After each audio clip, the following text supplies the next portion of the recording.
大家好，我是小齐。今天呢，给大家说一下令箭荷花。你看我这边这一片令箭荷花都是我自己嫁接的，嫁接了有2年的时间了。然后嫁接第1年的时候，它是不会开花的，因为令箭荷花开花有一个特性，就是从老的叶片上开花。所以说今年呢，上边全是花苞。你看一下，每一个叶片上，基本上每一个芽点上都长出花苞来了，而且非常的明显。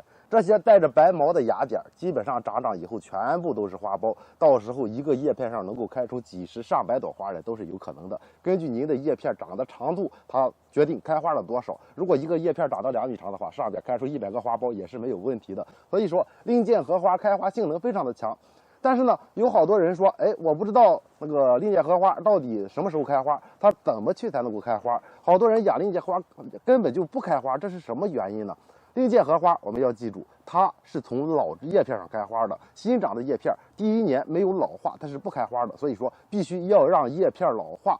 它开花的性能是非常强的。我们要记住，令箭荷花的叶片长势非常的快速，我们要选对季节，选对肥料。一般在春季的时候是它的花期，它从秋季开始停止生长叶片，那些老的嫩的叶片当年生的就会逐渐的变老化，所以它老叶片只要足够多，开花就足够多。但到了秋季的时候，我们选肥要选对。首先，我们要保证秋季的时候，它第1年长的叶片比较长。我们想让这些叶片快速的老化，选择肥料的话，直接选择磷酸二氢钾就可以了。磷酸二氢钾定期的1个月给它最少1到2次补充着，它当年长的叶片就会快速变硬变老化，然后停止生长新的叶片。到时候这些叶片上到了冬季上边全部都是花芽。如果冬季室内温度15度以上的话，它这些花芽就会全部长大，直接开放。这就是它开花的特性和选对季节用肥料。其他生长季节呢，我们可以用点高氮的肥料，比如花多的时候让它长叶子就可以了。但是到了秋季改用肥料。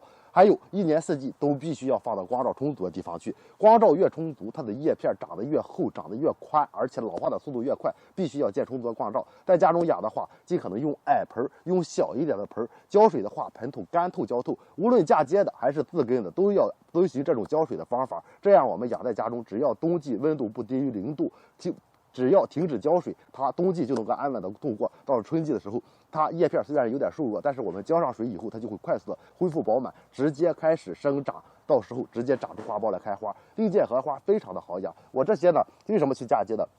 因为我买的1根不到20公分的枝叶片，将近100块钱，这些都是进口的品种，开花比较大，有的开花能够开到25公分。你想想人的脸是多大，然后它开花多大，开出来非常的个性，所以我嫁接了。然后嫁接以后呢，等它叶片长长了，开完花，我知道对板了以后，我会把叶片剪成一段一段的，然后扦插上，让它去长根，长根了以后长芽子，长叶片，到时候我会卖给大家。当然价格贵了，我是不可能送给大家的，对吧？这个换成谁都是一样啊。所以说跟大家说一下，到时候呢，如果说哎我想要进口的品种，想要开花对板的，到时候您可以找我。但是呢，今年是没有。到了春季的时候开完花，我会大量的扦插，最多到秋天就能够出售了，都是1年的苗子。你们再拿到家里养上1年的话，叶片变老化，到时候就能够开花了，而且绝对对板。而且今天把开花的方法和养护的方法教给您了，如果您学会了，别忘了给小齐点个赞，点关注带走。